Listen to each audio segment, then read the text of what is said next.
그럼 집에 대한 나만의 로망이 있다면 어떤 거죠? 저는 좀 그 영화 기생충에 보시면 그런 주택인데 정원이 있고 그런 집이었으면 좋겠어. 그런 로망이 그럼 현재 집에서 가장 애착이 가는 공간이 있으신가요? 꼭 공간? 이불 속? 네, 침대 안 이불 속이라고. 집은 자기 세계인 것 같아요. 자기가 왕인 곳. 근데 사실 하인 부리는 것도 힘들거든요. 그렇죠. 그래서 하인도 없고 위도 없고 아래도 없는 나만 있는 나만의 섬? 근데 그래서 그 섬인 집에 있을 때 가끔 외롭기도 하고 그래서 또 이제 세상으로 빨리 또 나가고 싶어지기도 하고 근데 나가 있으면 또 다시 나의 섬으로 또 빨리 들어가고 싶고 그 한 초저녁 7시 정도에 이제 퇴근하고 집에 왔는데 집에 아무도 없고 그 침대에 누워있는 그 시간, 초저녁 시간이 제일 아늑한 순간인 것 같아요. 집에 늦게 들어와서 가족들이 다 자고 저 혼자 있을 때 그때가 제일 저한테 좋은 시간인 것 같습니다. 일단 대한민국에서의 집의 의미라고 생각하는 부분은 이 부동산 즉 투자의 목적이 의미가 가장 큰 것 같습니다. 일단은 주택이라는 게 원래 실질적으로는 투자보다는 거주라는 측면에서의 기능을 가지고 있는 게 사실이지만 특히 우리나라에서는 이 부동산 불패 신화가 지금까지 이어진 것을 토대로 결국에는 자신의 자산을 늘릴 수 있는 하나의 투자 수단으로서의 이런 이미지로 낙인이 되어 있기 때문에 결국에 지금 현재 대한민국 현재의 실 상황으로는 집은 거주가 아닌 부동산 투자, 즉 자신의 자산을 늘리고 결국엔 이게 사회적 양극화까지. 대한민국에서 내 집 마련에 걸리는 기간은 사실상 분양이 언제 되느냐에 따라 다른 거 아닐까요? 분양이 아니고 자가로 살려고 하면은 거의 요즘에 대출도 거의 막혀가지고 방법이 별로 딱히 없는 것 같아요. 비트코인으로 대박이면 됩니다. 아무래도 평범한 사람이 자기 집을 평생 동안 갖기는 얼마가 걸리든지 솔직히 무리라고 생각합니다. 지금 상황에서는 사실 부모님의 도움 없이는 혼자 자기가 벌어서 집을 마련한다는 게 현실적으로는 어려울 것 같습니다. 물론 그 옥탑이어도 뭐 부엌도 있고 화장실도 있고 한데 그 방 안에 집 짓는 석공이 물었다. 집에 대해 말씀해 주십시오. 그가 이렇게 답했다. 실제 집을 짓기 전에 먼저 상상하십시오.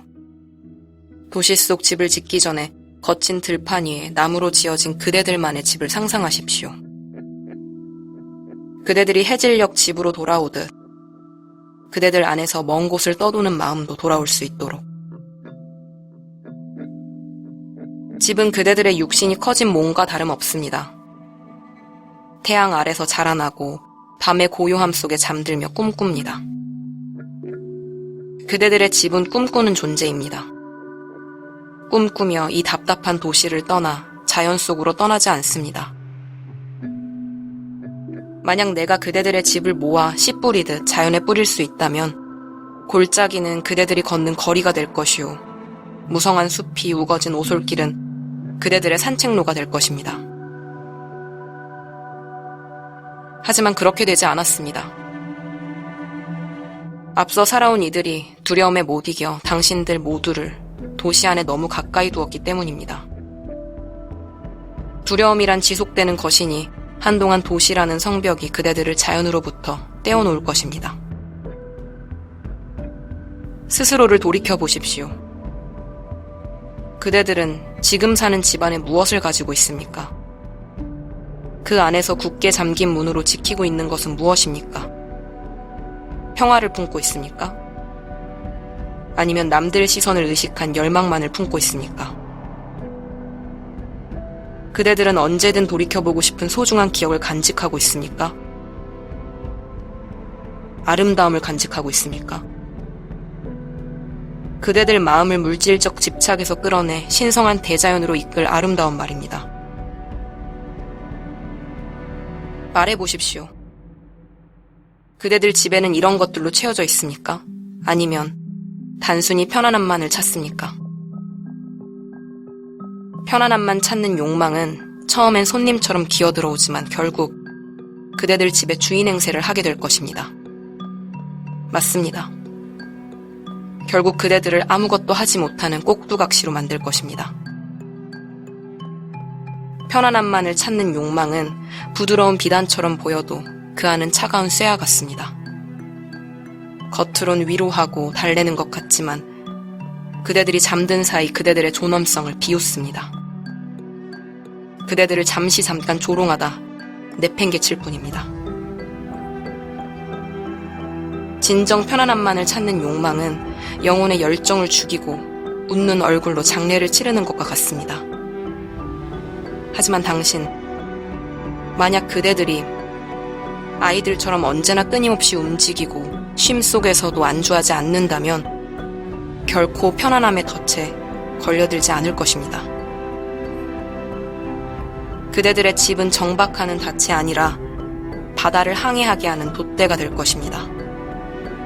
상처와 아픔을 잠깐 가리고 감추는 막이 아니라 지친 눈을 지켜주는, 치유해주는 눈꺼풀이 될 것입니다.